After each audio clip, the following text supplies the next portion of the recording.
Welcome back to the podcast, everyone. I am so excited because today I have on Lettie McKinney with me. She is an amazing entrepreneur in the western part of Kansas, where she not only ranches herself, but she also has so many other businesses, whether that be doing direct selling beef or maybe even a wedding venue up in there as well. So I am so excited to have Lettie on. Please take it away, share a little bit about yourself, your story, and just let everyone kind of know who you are.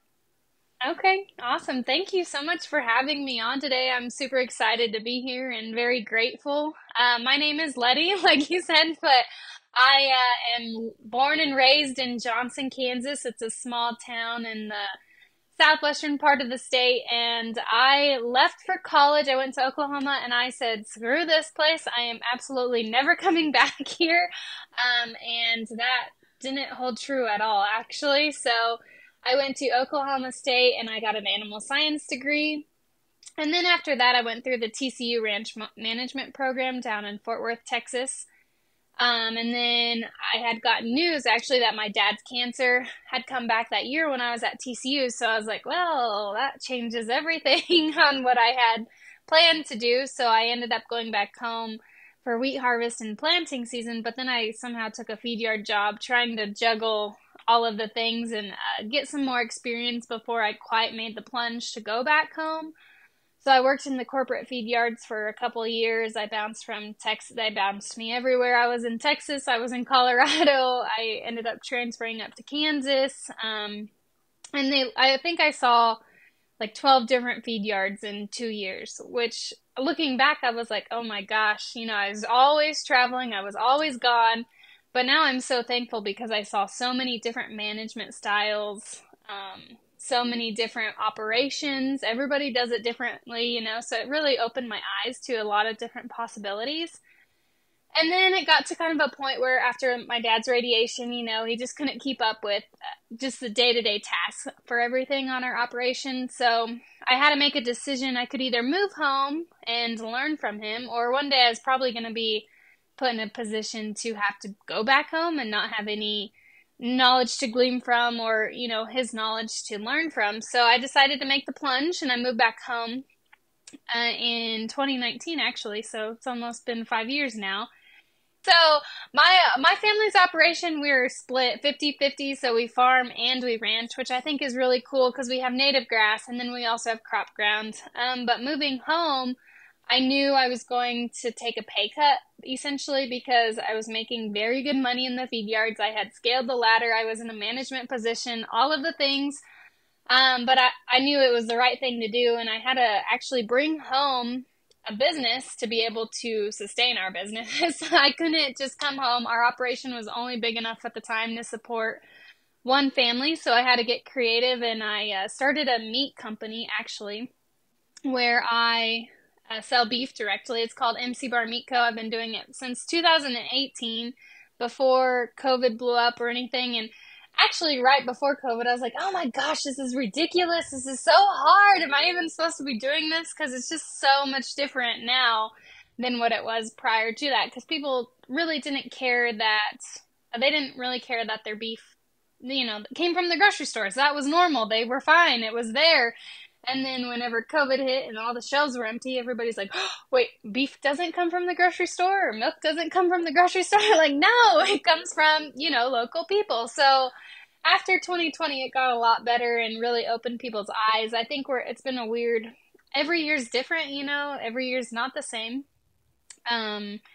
Demographics change, your customers change, but you have your main customer base, but then every year people want different things depending on what they're going through. So it's been super interesting just to learn my customer base and my ideal customer and all of those things, because I had absolutely no marketing skills. Like, my marketing skills were buying puts and calls, like, very traditional marketing in the agriculture industry. Not this new age marketing of social media and marketing yourself and having a brand presence online. That's totally, for big companies, it's normal, but I think in the agriculture industry, it's a little bit new. So that was a whole different monster I had to learn. And then within that, I somehow started a wedding venue during 2020. Horrible time to start a wedding venue, but I'm like, I guess, rip the Band-Aid off with all of my stuff. So that I don't think I take the easy road on any of it, but that's okay. I have a lot of good stories to tell, I guess. So we started a wedding venue, and the whole reason we did is because my sister actually came to me and was like, hey, I really want to get married in the pasture, like at your house. And I'm like, okay, but where do you want to have your ceremony? And she's like, well, I think it'd be cool in the round top. And I was like, okay, because it's a dirt floor at this time, and I stored protein tubs and salt and mineral in there at the time. And I was like, this is going to take some work because there was no electricity, no running water, none of that. And somehow, miraculously, we all pulled together and we started actually July 4th, and her wedding was in August. And we put a new water lines, new electricity, new septic system, the whole 9 yards, and created this wedding venue in this round top. And I kind of fell into that, but I realized there wasn't any in my area. It was a really pretty big need. Like the nearest one was probably in Denver or Wichita or Amarillo, and I just wanted to provide value to my area, just because there absolutely was nothing. It's not perfect, it still has its bells and whistles, and it's an old barn, so and there's upgrades that need to happen, but it takes time for all of that. And then the next year, having 1 year under my belt in the wedding venue industry, I was like, okay, so my winter months are very slow and I need more cash flow. So we had the grain bin is right next to the wedding venue. And I knew eventually I was going to have an Airbnb of some sort, because this is how frugal I had to be, okay? I was actually Airbnb-ing my house to make ends meet, working with my family and doing all this stuff. So I put it on the Airbnb app. I just remodeled it. I was thinking, heck, if I get one person a month, I'll be good, Well, lo and behold, I didn't realize it was a super huge need in my area. And I was kicked out of my house 3 out of the 4 weeks. And I'm like, this is not working. Like, I love my family. I love my mom and dad, but this is not okay. So I had to get creative, and I was like, okay, what do I have already that I can turn into an asset? So then the grain bin I just finished it. It was served as an area for, serving drinks and different things like that, because we made a cool awning on it. So we ended up just enclosing it and putting a little loft in it. And then the round top has a bathroom, obviously. So, and it's crazy. I never would have thought for my area it was going to be busy as it is. But we have people come from all over, like Finland to Germany, Japan. I mean, people from all over the United States. I mean, it's been so cool to host all the different people, and now it's kind of turned into like a ranch experience. So that's Wow. the gist of it, I guess. But oh my gosh, that is phenomenal. And just your story of starting, especially all of those businesses during COVID, that was not easy. That took, no. especially, deciding to redo a wedding venue the month before your sister's wedding. Yeah. I'm planning a wedding right now, and oh my gosh, I cannot even express the amount of anxiety and stress that I would have doing that. I'm sure my sister was, I put myself in her shoes, and I would be freaking out if I was her, but she handled it so well. So all power to her for that. Oh my gosh. I love your story, and just love the tenacity and all of the growth that you have had in deciding to go back to the ranch and truly deciding to pursue that path of going back and creating a life for yourself and creating businesses for yourself on the family ranch. Because it's one of those things that I was talking with Rachel about, that it's so difficult to come back to the family ranch these days you can't come back to the family ranch without bringing a business with you. It's not sustainable like it used to be. Running cow-calf operations, they can barely sustain one family these days if you're doing it in a traditional aspect. I would love if you could talk a little bit more about the decision to start direct selling beef and how that has kind of changed your family's operation, and just all of those things. Like, obviously you're not selling steers at the sale barn anymore. You're keeping them and feeding them out and all of those things. So talk a little bit about that. Okay. So, and I will say just a caveat onto what you were saying, like, and the whole reason I had to start businesses, and make a way for me to fit into our operation was just because, like, obviously medical things are expensive. So the operation was really struggling anyways. So I didn't want to have to take away anything from the operation. So that is why I started up different things to carve a niche for me to be able to come back and help my dad at the same time. So the beef business, it was like every year I just got so tired of seeing, I'd run our break even, I'd run our budgets, and I'm like, oh my gosh, we're just getting hammered on our heifer calves like our steer calves still brought top market, but our heifer calves, $20-$30 per hundredweight back, and I'm like, like I can't make it work when I'm getting slaughtered on these heifer calves. So I actually just started using our heifer calves at first because that's what we were getting slaughtered on. I was still getting, making it work with the steers. But I took our heifer calves, and they were, they're still good cattle. They just, they're heifers, so people don't want to feed them. In the inventory, we didn't have the things we had going on now with inventory demand or supply issues. So I took the heifer calves and I just started feeding them. And I will say, my knowledge in the feed yard sector really helped me in this, because before this, and there's a lot of people who sell beef online now. You see it everywhere. Ranches are starting to sell beef, and I will say, like, it has to be done right. You can't just feed them wheat. Like, wheat cattle are not good to. There is a taste that you have to acquire with a certain ration. Like, it's a science and an art, and there's so many people who don't realize that. And the only reason I can attest to this is because I failed a lot at first. I started out with my rations were not that great. And then I had to change them and customize them to fit something that I wanted to still have a high quality flavor, but not unnecessarily like a super fatty animal, because I think that's something we're struggling in the beef industry right now, is we're getting critters too big. And I think that's part of having a big cow, and all of, there's a lot of science that goes into that and data, but that's another caveat. So I brought the meat back to our operation just to eliminate having such a hit on the coals. Obviously, I knew there was, when you start keeping your cattle, you're not getting that income. So, like, getting over that hump was the hardest part. And then I had to, the first year I think I did 10. Like, it wasn't very many, but I started with 10 because I could make it work with not producing income on 10, but then capitalizing on it the next year. And then it just slowly grew each year. The next year I think is up to 25, and then the next year was like 60 after that. And it's just grown continually every year. And then this year, inflation has been so weird on selling beef, in my personal opinion. I just think it's been slower all around. So it's scaled back again, but that's part of the ebbs and flows of the business.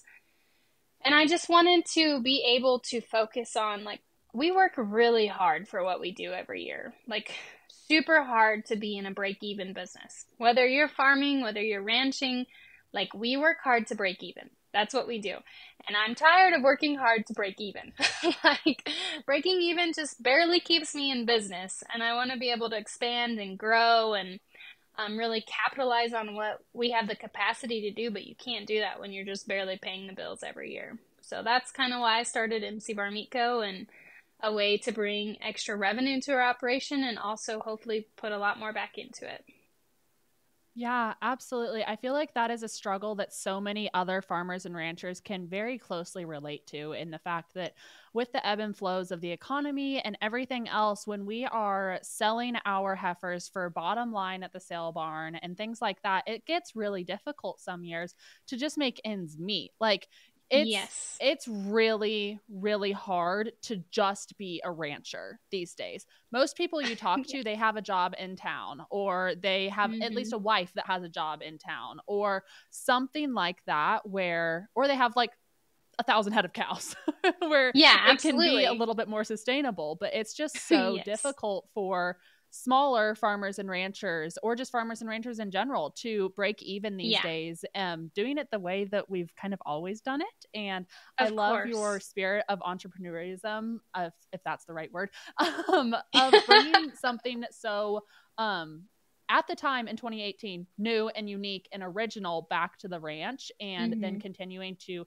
capitalize on that with everything else that you're doing. Yeah, it's been fun, and I mean, we're not a small operation. Like we have 150 head of mama cows, and then like this year we brought in 750 head of yearlings. So like every year it ebbs and flows, but it still takes, you have to get creative, I would say, finding ways to make income, and you just can't do it the way grandma and grandpa did it anymore, unfortunately. I wish we could, but we can't. It would be so nice if we could. It would make the ranching operation, and we'd just be like, hey, we're just going to do it the way that they've done it. They can tell us how to do it. We're going to do it that way. And it would be great, grand, awesome. Yes. Everyone would be happy. Yeah, absolutely. Yeah, absolutely. Well, I would love to talk a little bit more, dive a little bit deeper into actually starting that and kind of what did it look like? I know you said you had to like just figure out what you could, in a sense, lose for 1 year to be able to keep that 10 head back. But then kind of on just the other side of everything, of setting it up, deciding how to do it, partnering with a butcher, all of those different things that you have to go through. Okay. Yeah, it was hard. At first, when I started, my biggest thing was I have no idea how many pounds of beef I'm going to get back from, like, I had no idea. I started this, you grow up and you have cattle that you take in every year to the butcher. You have freezer fulls of beef all the time, like, but it's different whenever it comes back in. Okay, now I have to sell this. And you mean that 1,300 pound animal only gave me 400 pounds of beef? Like, what, where did it all go? So figuring out that, like, I don't think a lot of people realize the aspect when they start of your loss of your carcass and the loss of your bones and the offal and all of this stuff. I know we get taught it in a sense in school, but when you're walking through it and actually experiencing it, it's completely different. So for me, the biggest hump that I struggled with, to be honest with you, was price discovery. Like, I had no idea what to charge for a pound of hamburger. Like, no idea. I was like, okay, so I looked at the grocery store. I'm like, okay, I know my puts. I know what it cost me to produce this. And I'm like, how in the world do I get to like what my ribeyes are going to be and my sirloins and all of this stuff? So that was my personal biggest hurdle, was figuring out what to charge.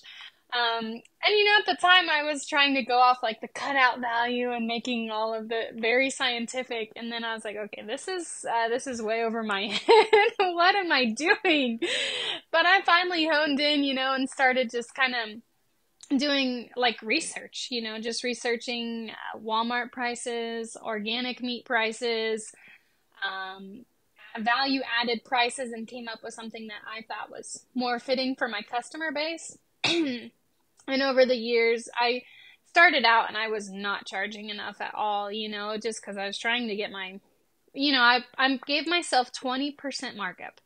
Because I was like, okay, this is a good price for my customers. I can make some money. I can put some back in the operation, everything like that. But whenever you start in sales, I mean, most people are charging 50% markup, alcohol's 50% markup. Like, you look at all these other businesses, you need to be charging at least 50% markup on most of your stuff. So finding out price discovery was by far the hardest part. And then with another thing, whenever you're an entrepreneur, there's also like a self-worth thing that you kind of have to tie into it, because you're like, well, what if people don't buy from me because they don't think it's worth it? So then you have all this mental stuff you're also going through while you're trying to start up a business. There's a lot of growth that happens with entrepreneurship.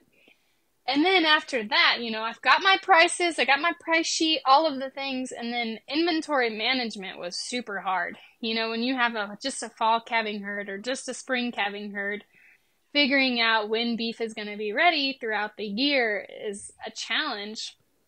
So that was another thing that I was like, what in the world am I doing? And then keeping inventory in my freezers. And this was before I even knew how to use a Shopify, okay? Now I use Shopify for my inventory, and it's so much better. Everything goes through my website, and I am so much happier. So you're not like walking around with a clipboard anymore, counting your freezer every few weeks. No. That's what I was doing in the beginning though, because I had no idea like what an e-commerce website was.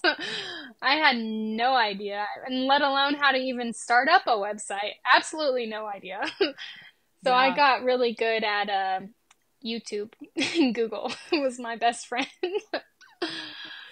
Yes, And then that, absolutely. so yeah, that those were my two biggest things. And then it was, obviously a website. Creating a website was probably the hardest part after that.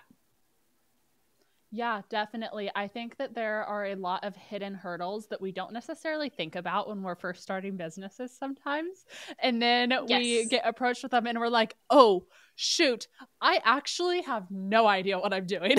Like, I didn't have any idea before, but I really have no idea now. I know. I know. It's a huge learning curve. Yeah, it absolutely is. And I think like within the agricultural industry as well, sometimes it's one of those things that, you know what, sometimes farmers and ranchers aren't the most tech savvy people. We grew up No. in rural America where we were busy like doing chores and stuff while everyone else was learning how to use the internet. Like Yes. we Yeah, we're absolutely. still catching up. One of those things. Oh, Yeah. yeah. I know. It's a fact. Yeah, it is very, very true. It's one of those things where like growing up in ag blessed us in such a way with a great work ethic, but I'm sure you can Yes. attest to this, a work ethic that sometimes screws us on the backside of things when we're like, oh, so we do work like 90-hour weeks and we I have no idea how to say no, especially when it comes to the family operation, or like, uh-huh. oh, there's already a grain bin there, I might as well make it into an Airbnb, right? Like, yes, Yeah. sign me up, I will transform this round top into a wedding venue in a month. I got you. Yeah, like we can do it. I can knock that out like this. Exactly. Give me a backhoe and a dumpster and we're Mhm. good. Like let's get to work. We got this. And I'm very thankful because I come from a family very much like I can do that myself. Yeah. Like I Hmm. grew up like you couldn't afford to hire it out, so we had to fix all our Yeah. water leaks. We had to fix all this stuff. So it's a blessing and a curse because I'm like, oh, I can do that. And then I'm like, I don't have time to do that anymore. So, Yeah, absolutely. It's one of those concepts of one thing I really had to learn as a business owner, and as a business owner who is full-time employed and has her hands in way too many baskets most of the time. hmm, It's like time is money and you have to treat your yes. time as money. And the fact that I was very blessed to grow up in a ranch where we had to do the same thing. Like we just fixed it Yeah. ourselves. We learned how to fix it ourselves. So I'm a very handy woman, but it's one of those things. It's like, okay, which is worth my time more, paying someone to come do this or spending way more hours trying to figure out how to do it myself, or things like that sometimes where it's like, Yes. okay, we're just going to hire a professional because I'm too busy. Like I need to sleep at some I know. point. I know. Yeah. And that's so, like, I think I'm thankful because my boyfriend has taught me the value of hiring somebody out for different Yes. things. And I'm like, I would have never have done that before before you. So thank you for teaching me how to do that. Yes, exactly. Like, oh, I actually have time to go on a date night now. Thank you. I Yes, appreciate that. absolutely. I'm like, where did all this Yes. time come from? I need to start another business. I'm just kidding. Yes, I was we thinking never about that the stop. other day. Yeah, we Yeah. don't. There's Mhm. always something to be I done, and was that's Yes, I was doing my like I have this overlooking arching like notes app thing that kind of tracks my overarching goals over the next few years. And I was writing in there yeah. the other day because I had an idea, and I realized that there's like 3 business ideas in there that I haven't done yet. And I'm like, I need to stop adding to this list. Like this is getting a little ridiculous. I don't have the time for what I'm doing right now, let alone Yeah, 3 more businesses. three more. What am I thinking? I know. I think of different business ideas all the time, and I've had to like stop myself. I'm like, no, Letty, you have enough. Like, you don't need to add anything else right now.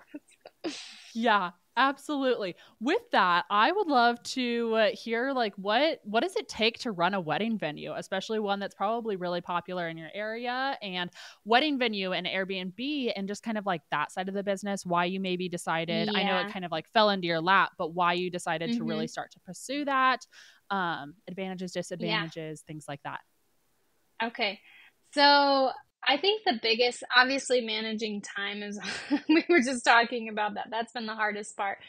But for the most part, I run a very relaxed wedding venue compared to, you go to bigger cities and bigger places, and it's like 8 grand for your wedding, and you have all this stuff that you can and can't do, and they set up the tables and chairs and all the things. And mine is honestly, I specifically modeled my business like this because I knew I didn't have a bunch of time to invest in it, and not really necessarily invest, but just like oversee, be a hawk over the business. So basically with my wedding venue is like, here's the space, here's the tables and chairs, you do with it what you want. Make sure it's clean when you're done, and that's all I ask. And it's cheaper for that reason, because I just don't have the capacity. Like, I'm not my person. I'm not I'm a detail orientated person, but not when it comes to wedding stuff. Like, it's just a whole different beast that I wasn't interested in biting off that piece, I guess. And also, I didn't want to be on call 24/7 every weekend at a wedding. Like, I still wanted to. I'm 29. I have a boyfriend now, but at the time when I started it, I was still like, I'm young. I need to go places and get out of Southwest Kansas. I'm never going to meet my husband here type of thing. So I need to leave Southwest Kansas. So I made it very flexible to be able to do that kind of a lifestyle. And it's still like that just because I don't have the capacity to give a helicopter boss type of vibe over the wedding venue.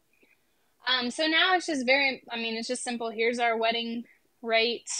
Here's the things. If you want to add it on, like, we'll hire it. If you want somebody to come in and oversee your wedding and set it up for you and everything, that's great. We'll hire it. It's added on to it, so it's very much like not your typical wedding venue at all, in a sense. And my customers appreciate that, because there's not a bunch of red tape, and they don't have to do certain things. Like, I don't have a lot of rules besides no glass bottles and no glittery balloons, different things like that. And I think I'm very thankful for the area I'm in.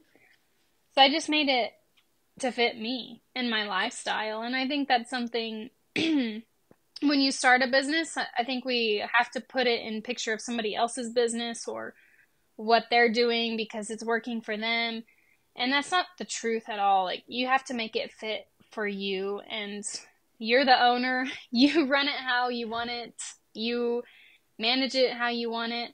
And that's why it is the way it is. And we host a bunch of other events too throughout the year, not just weddings, but we have a pumpkin patch. We do graduations, quinceañeras, like birthday parties. Just a bunch of different things too. So it's been fun because I think those big weddings are very overwhelming, and I'm grateful. We have some big weddings, but they're not as intense as they could be, I guess I should say. So yeah, absolutely. With that, kind of talk a little bit about maybe like the imposter syndrome that kind of comes up with that, because it's one of those things that, like, yes, as business owners, we need to craft our businesses to fit our lifestyles. Otherwise, they're not going to be sustainable. Mm-hmm. We're not going to enjoy them like we started the business to be able to do. And I feel like for me personally, sometimes I come in with the mindset of like, I'm doing this for me. This is the way we're going to do it. But then you sit there and you compare yourself to other businesses or other things like that, other people that are running their business or maybe scaling faster than you, things like that. Kind of talk a little bit about the imposter syndrome kind of creeping in with those situations. Absolutely. Yeah, absolutely. So the imposter syndrome, that was my largest hurdle to get over, is just because, like, I'm in the middle of nowhere, literally, like 100 miles from the nearest Walmart, actually 80 miles, scratch that, 80 miles from the nearest Walmart, like, literally, crop ground around, but then we have rolling hills in the back. So I was like, nobody's going to want to have their wedding here. Why am I doing this? And so it was one of those things that I just had to get over and just be like, no, like, this is value to our area. This is value to our community. And it's worth it. Like, it's worth to stick my neck out for, because there was absolutely no place anybody could go gather and have a beer. Like, I know that sounds silly, but it's true. So that's why I created the Round Top. And my community specifically really struggles with community, you know, and just kind of, we all rally together, but everybody's kind of have their own little niche, which all small communities have. And I really just wanted to bridge that gap and bring people together. So that's kind of why the Round Top came into play. But getting over that, and there's still like, even though you think you're over imposter syndrome, it always comes back. You know, I've been in the business entrepreneurship for a while, because you're like, oh, well, they'll just use Joe Blow down the road or whatever. And that's okay. Like, I have come to a place in my life, I think, of where I'm like, if they want to use somebody else, then that's fine. Like, I'm not going to take it personal. It doesn't have any reflection on me. I know what I'm good at. I know what I bring to the table. And I think that's something that you just have to rest in as well, is just continue to say, this is what I bring to the table, and if you don't want to buy from me, that's fine, but I know my worth, I know my value, and that's something I was not prepared to walk on as an entrepreneur. I didn't realize the personal growth level had to go with, like, you know, the business level. Some people, I think, just excel at the personal growth level and their business scales, but I have realized in my own journey, every time I've gone to another level in my business, I've had to get there personally before I could go to another level in my business. And I didn't think that was a thing, but it's totally a thing. Yeah, absolutely. It definitely is. Talk a little bit more about like how you start to go down that path of bettering yourself so that you can better your business. I think that for some people, especially in agriculture, that's a very foreign concept of asking for help or getting help. Yes. Or things like that. Yeah, I am a firm believer, you know, you look at your friends and that's where you're going to be at in 5 years. Like, it doesn't matter whatever it might be, you know, whether it's business, personal relationships, whoever you surround yourself with, that's where you're going to be. And I think you can be very isolated in rural communities with surrounding yourself with people who are very forward thinking. Like, I just think that's something that's a struggle. So I'm very grateful because I have a lot of really awesome college friends that I'm in contact with all the time. And we're just very, you know, pioneers, I'd call ourselves. You know, we're very on the forefront. We're always thinking about a different idea, a way to do things, a better way to do it. Not that it was wrong or anything like that, but having those people in your corner where you can bounce ideas off back and forth, and, you know, iron sharpens iron. And it's just so valuable. So having those people in your corner, and if you don't have those people in your corner, sometimes it's better to be alone than to have bad influence around you. Whenever you're talking about personal growth, listening to podcasts or reading books, I'm super big on. I'll be building fence and I have a podcast going in my ear, or Audible book, just different things that, you know, everybody has artists they like to listen to, or people they like to read books from. So I have a bunch of different ones I'd be happy to share with you later if you want, but there were some books that were just so pivotal. I remember reading them, listening to them, and I was like, this changed my life. It changed the trajectory of where I was going, and I'm so grateful it did. So I think that that's one of those things that people forget all the time when they are going towards this personal development stuff, is just like we are crafting our businesses to be shaped around our lives, we have to do the exact same with the way that we are growing ourselves personally. If you try and completely change your entire routine or who you are as a person overnight, that's not sustainable. You're not going to be able to keep that routine and all of those things. So I think it's super important that when you're doing this, look at your life and be like, okay, my days are busy with building fence or milking cows or doing XYZ.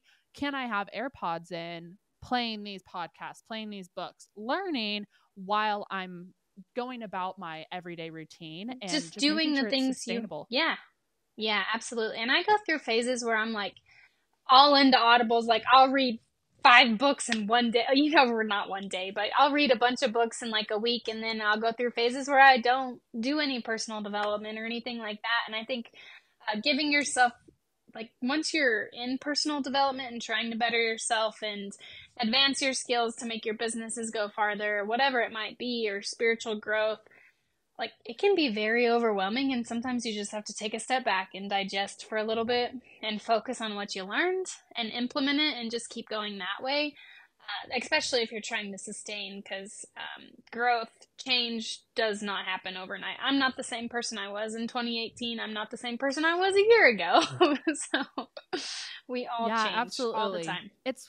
It's one of those things that I think that when we're going through it, we don't necessarily see the change as it's happening. Yes. But you're going to look back in 6 months, or you're going to look back in a year, and you're going to see that your personality or your routines or your habits or something about you is going to change, and make that for the better, because you're going to change one way Yes. or another. I think that it's super important that we feed our minds positively. That way we are pushing ourselves in a positive directory and location, rather than letting the world just kind of do its thing on us, Of and course. Yeah. looking back in It's 6 months and so being like, oh, easy. I'm not better. Yeah. Yeah. It's so easy to get in a funk to like have a crappy attitude. I mean, I get what I January is a hard month for me. January and February, and I just think it's cuz it's cold and miserable and I don't want to be out in it. So, like, just making sure you always have a positive attitude, regardless of what you're doing, even if it's breaking ice and negative temps. I'm always like, well, at least I'm getting my workout in. Just always flip the script to being positive. I know that's probably people are probably like, you're all too optimistic. I'm like, well, it gets depressing out here. You gotta flip the script. Yes, absolutely. So I would love to hear, like, if someone is listening to this and they're a young person about to graduate college and they're like, okay, I want to go back to the ranch or the family operation.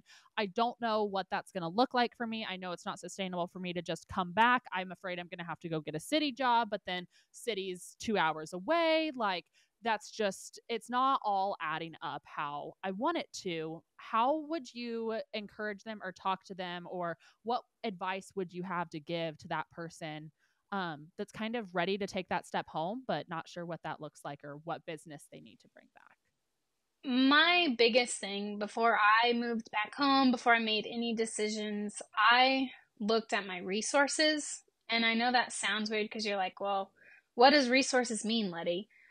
So that means your crop ground, that means your native grass, that means your cows, that means your employees are resources too, you know. You need to look at your resources and what do you have, and don't just look at your operation specifically, but look at the resources available into your community, because I think that's something. My business has impacted my community, and that was a byproduct. I didn't ever intend for that to happen, but it happens, at least with the meat company, the Round Top, I intended for it to impact my community.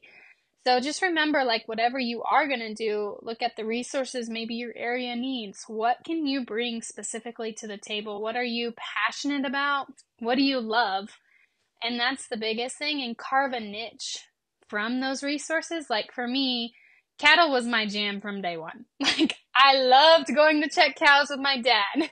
I loved as a little girl riding on his lap being like, oh look daddy, like that was my jam from day one. And I got away from that for a while, and I think once you find what your jam is and like your niche, and that's where true alignment comes into place, and you can carve a business out of it. And I don't think that's something that's really taught in the agriculture industry, because we think it has to look like this certain way. We have to plant corn every year. We have to be a cow-calf operation. We have to do XYZ because that's what we do. That's what we've always done.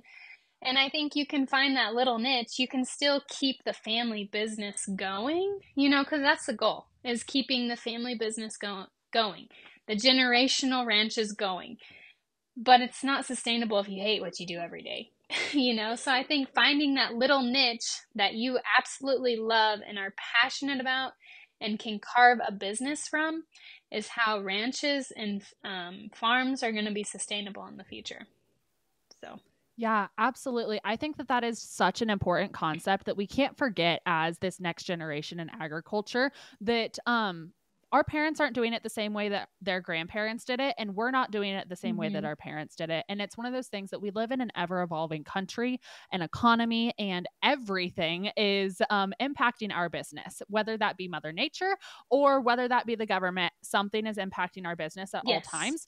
And so it's one of those things that you have to find your way of bringing value back to your family's operation without it necessarily being like, hey, I'm going to go take out a $2 million loan to go buy buy all of this land down the road, because Yeah. that's not sustainable. Like that's in this No. market and economy, that's a risk that no one should be necessarily taking unless Yeah. you have the backing for it. Especially with the interest rates the way they are. I don't want to be buying anything right now. You know, it's a matter of just building what you absolutely. have. And I think too, like I can give a classic example of just like the difference between my dad and me. You know, my dad tries to put me in a mold of, well, we gotta fix everything, you know, mechanical wise, we can do it. I'm like, I cannot run heads on a motor by myself. Like I'm not good at that, Dad. I love you, but I'm not good at that. And he tries to put me in this box of what I should be good at because he's good at it. And he thinks, well, you just need to pay attention more. I'm like, I'm sorry, but I just don't understand turbos on minis, okay? Like, my brain does not wrap around it. And I finally just told him, I'm like, Dad, I don't expect you to go work on the bookwork. So I'll help you. I'll hand you a wrench. I'll do whatever. I'll be a gopher, whatever you need me to be. But I am not mechanically skilled like you. So please do not expect me to fix what you fix. Because it's just not in my capacity. And I think having those hard conversations with the generations before you, or, you know, grandmas, grandpas, mom and dads, whatever it might be, is super pivotal in any business. Yeah, for sure. And those conversations aren't easy to have. It's one of those things that like it's really hard when you sit down with your parents and they have this future laid out for you, or this idea laid out for you. I know like when I was growing up, my parents did not want me coming back to the ranch because it's one of those things that ranching was hard for our parents. And I saw so much pain and anguish and struggle. Although there's so many positives that I got out of that, I saw a lot of struggle for a lot of years when I was young, and they didn't want that for me. They want a better life. They want a quote unquote better life for us. And they want us to go get a big job in the city where we're making lots of money and have a big family and not struggle like they did. And we love our parents for that. And so sometimes it's really hard to come back and say, hey, I want to do this. Trust me. That like even if I am struggling, at least I'm happy. Like at least I'm not stuck at an office job or things like that too. And that's why I moved away and I never wanted to come back, because I saw there was so much pain on our operation, and my dad had brain tumor before, like in 2010, and I just saw the struggle and the hurt, and I was like, I hate this place. Like this place sucks. And I didn't want to come back. I had the exact same thought process. I actually left and I graduated high school a semester early. And part of that was because I hated high school, and part of it was because I just wanted to get away. And I went to Nebraska, and I was like, for my entire life when I was a kid, I wanted to be involved in ag. I wanted to, like, every kid wants to be a vet or do what their mom did or something like that. Yes, exactly. Like every young girl in ag, I feel like wants to be a vet, but I didn't go to college for that. And I think when I was looking for what I wanted to do with my college career and pathway, I was constantly pushed away from agriculture, like very hardly pushed away from agriculture. And so I went into the medical field for 3 years and went to medical college and all of this stuff. And it's so crazy. It was crazy. It absolutely was. But it really showed me, I think sometimes you have to leave in order to come back and really have the appreciation that we need to have, and that drive of, no, I tried it the other way.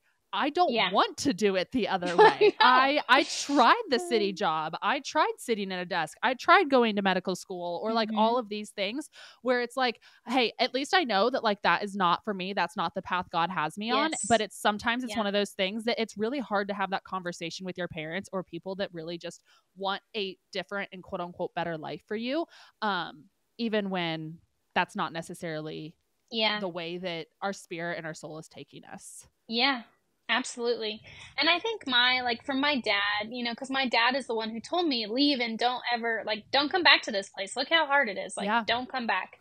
And I think for my dad is he never had that option, you know, like he had a chance to leave and he left and went to college, but his dad made him come back. And I think he resents the operation a lot for that. So I think my dad, you know, and we all come from hurts and pains and wounds and all that stuff, but that was probably the big motive for him to tell me to leave and not come back, is because he never got that opportunity. And I swear my dad should be an engineer. Like, he is so gifted. He needs to be an engineer because he can design stuff like this in his head. And I'm like, how did you do that? I don't get it. But so just a caveat, I guess. Yeah, absolutely. I think that is so important that like sometimes people don't talk about is when you grow up in agriculture, the way that we do life is very raw and it is hard and it is difficult Yes. sometimes. But that's also, there's so much beauty in that pain and there's so much beauty in Oh, that yeah. struggle. But at the same time, there is so much, in a sense, like quote unquote trauma that gets insinuated from that Mm-hmm. and that will deep root itself in kids at operations or stuff like that. So I think like if Yeah, you're a parent listening to this and you want your child to come back to the operation, they have to do it at their own accord, because if they they don't, do. it's going to be one of those situations where they will resent the operation and you have to Yeah. work with them every day. Like if you want your child to come back for Christmas or want to spend Christmas with you, like you have to find that really happy medium line You where do. it's no one does it perfect. And we Yeah. all love our parents to death and they did the best that they could with what they had and what they were given. But sometimes they're just insinuating circumstances that are out of your Oh, control. yeah. And Yeah, it's just one of those things that like you have to find your own path in agriculture, I you think, do. and you have to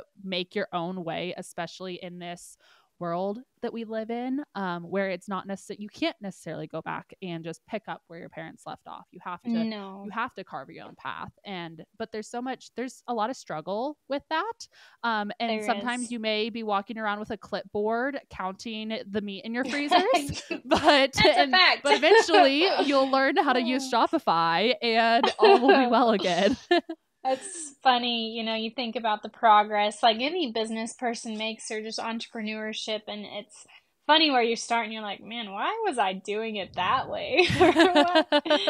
So, Yeah, absolutely. It's one of those things that like you look back and we didn't know any better. We genuinely didn't. But it's like no. now that I know, it's oh my Hmm. gosh, why did I ever put myself through that? Why did I Yeah. ever like all of those things where it's oh my gosh, if only she knew there was an I easier way. know. I think part of it too is being an young entrepreneur. Because when I moved home, I Yes. was, what am I, 20? I was 24? 5, well, 29. Yeah. I'm 29. So I was 24 when I moved home, and I was like, when you're 24, you're still like trying to figure out who you are and identity and all Yeah. this stuff. And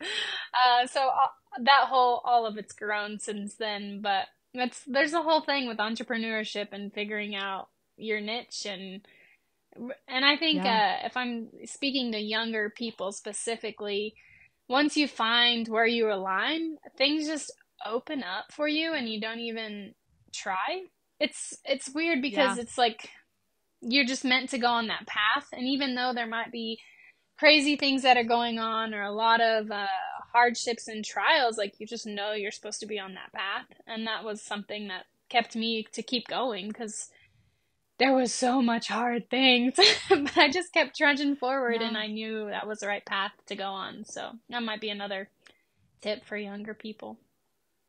Yeah, absolutely. I think that there is so much growth that happens within those seasons as well, that we wouldn't be where we are in our businesses right now if we didn't go through those struggles, if we didn't Oh, yeah. go through those growing pains and all of those different things that, like, yes, we can sit here and tell you all of the information exactly lining out of how Yeah, to do it, how to build a business. But at the end of the day, you have to kind of figure it out for yourself. And absolutely. the way that we run our businesses is going to be different than the way that you run your business. And it's Yeah. everyone has their own way. And I think in order to continue to enjoy your path in agriculture and enjoy wherever this life takes you, you have to be really good about deciphering that and differentiating that, you know what, my business is going to be different and I have to customize it to myself and go from Oh, there. yeah, of course. Absolutely. Yeah. Entrepreneurship is funny because I'm like, from the outside, people are like, oh, be an entrepreneur. You get to be your own boss, work your own hours, do all this stuff. And I'm like, nobody talks about the ugly stuff, Yeah. the hard Like, things. Nobody taught me about yes. that. Yeah, like the mental breakdowns that happen, Yeah. or the like just struggle and pain, or having to do your own taxes, or get your Oh, own brother. medical insurance, or like all of these I things. was, Like, yes, I left my 9 to I 5 to work know. 24/7. Thank you. Yeah. Yep, exactly. That's exactly right. I told Chase, I'm like, I'm gonna hire out my accountant this year. Like, that's my goal for this year is hiring out my accountant because Yes. I love bookwork, I love budgeting, but it's like the petty details of entering in transactions every month. I'm like, I cannot sit down for 4 hours to do that, and I don't know why. Yeah. Absolutely. I think one piece of advice I'll give to you, life-changing thing that I did, because my first year in business, I did that too. And I grew up doing the books at my dad's ranch. So I kind of knew what I was doing a little bit. But oh my gosh, I was like splitting hairs. I wanted to like just roll myself down the stairs. Like it was so bad. I was miserable. And so I got a QuickBooks account, automatically linked my business accounts and cards and everything to it. And I just go in monthly. And then I hired an accountant too. And he has access to my QuickBooks and goes in. And I literally maybe email him twice a year. And then during tax season, he'll give me a call and be like, hey, is everything balanced and ready to go? And then he'll go into my QuickBooks and he'll just pull everything out of there. And then 3 weeks later, he'll send me an email being like, hey, your stuff is in the mail. Sign that paper and send it back to us and you're good to go. Like, oh, dang, that's awesome. I do not care how much it costs. I would pay this man thousands of dollars for what he does because I just simply don't have to do it anymore. Like, I know. Oh yeah, I don't blame. We have an accountant who does all our filing and everything, but I still do the transactions every month, and I'm like, why do I do this to myself?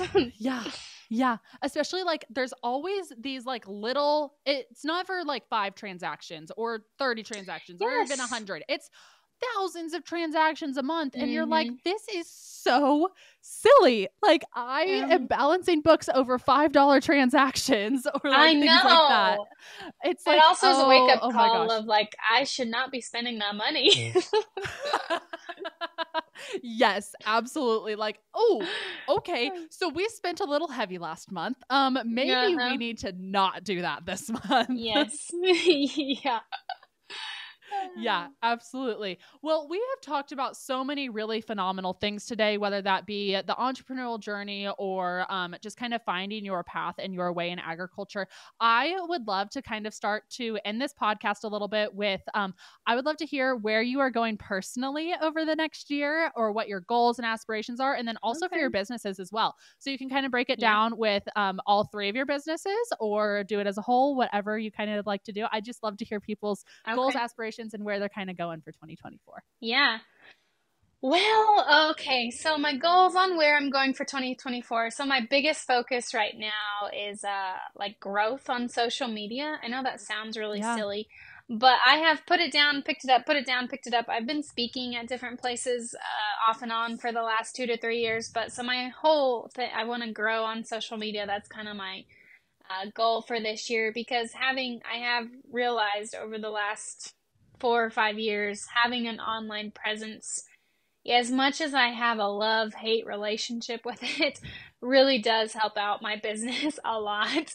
And I've learned so much over the last 5 years, and I've gone through phases of absolutely hating social media and totally boycotting it to, okay, this isn't that bad, you know? And I finally think I found a groove of just finding the creativity spunk and being an asset to people who are like me, who want to go back home to the family operation but don't know how. And I really want to help coach people in that because there is, you know, it's not something that is really taught within agriculture on how to go back home to the family operation or where do you even start. So that's something I'm going to start diving into this year as well, which I haven't really spoke this out loud at all. It's just been in my head for the last 2 months. So that's where I'm trying to go, and whether that looks like consulting one-on-one or whatever it might be, that's kind of where I'm at.